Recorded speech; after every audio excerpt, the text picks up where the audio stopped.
హిందూ మతంలో గరుడ పురాణానికి ప్రత్యేక ప్రాముఖ్యత ఉంది. ఈ పురాణంలో మరణ రహస్యంతో పాటు మరణానంతర జీవితం గురించి కూడా వివరించడం జరిగింది. అంతేకాకుండా ఇందులో మహావిష్ణువుతో పాటు అతడి వాహనం గరుడదేవుడికి మధ్య జరిగిన సంభాషణల గురించి ప్రస్తావించబడింది. మత విశ్వాసాల ప్రకారం గరుడ పురాణాన్ని పఠించడం ద్వారా మరణించిన వారికి మోక్షం కలుగుతుందని, అంతేకాకుండా వారి కుటుంబ సభ్యులకు ఆధ్యాత్మిక శాంతి కలుగుతుందని నమ్ముతారు.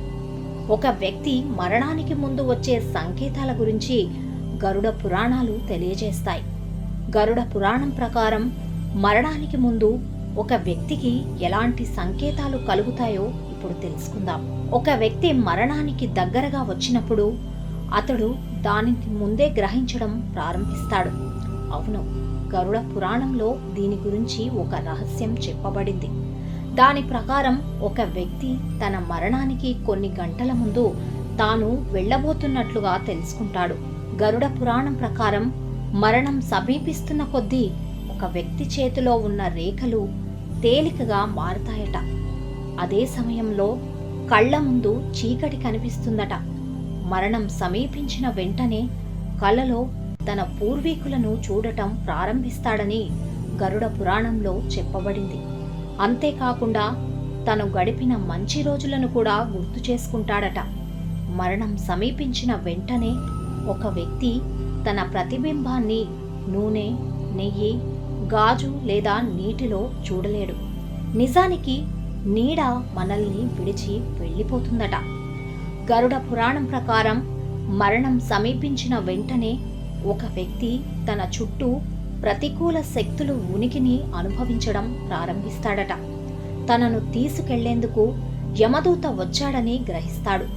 అటువంటి పరిస్థితిలో అతని శరీరం నిర్జీవంగా మారుతుంది. అతను తన కోసం ఏమీ చేయలేని స్థితిలోకి వెళతాడు. గరుడ పురాణంలో ఒక వ్యక్తి మరణం సమీపించినప్పుడు అతను 1 గంట ముందు ఒక రహస్యమైన తలుపును చూడడం ప్రారంభిస్తాడని చెప్పబడింది.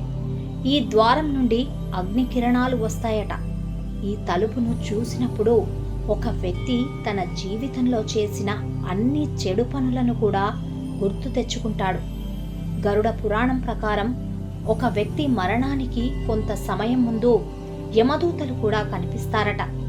యమదూతను చూడడం వల్ల ఒక వ్యక్తి యొక్క కొన్ని శ్వాసలు ఆదా అవుతాయని నమ్ముతారు. ఇంట్లో ఎవరైనా చనిపోతే గరుడ పురాణం పఠిస్తారు. మరణించిన వ్యక్తి యొక్క ఆత్మ 13 రోజులు ఇంట్లో ఉంటుందని నమ్ముతారు. అందుకే గరుడ పురాణం పఠించే సాంప్రదాయం ఉంది. ఇలా చేయడం వల్ల మరణించిన వ్యక్తి మోక్షాన్ని పొందుతాడట. గరుడ పురాణం చదివేటప్పుడు ప్రత్యేక విషయాలను గుర్తు చేసుకోవడం చాలా ముఖ్యం. ఇది పద్ధతిగా మంచి హృదయంతో పఠించాలి. గరుడ పురాణాన్ని పొరపాటున కూడా ఇంట్లో ఉంచకూడదు. దీన్ని పారాయణానికి శుభ్రమైన బట్టలు ధరించాలి. పారాయణం చేసేటప్పుడు ఎవరి గురించి తప్పుగా ఆలోచించవద్దు.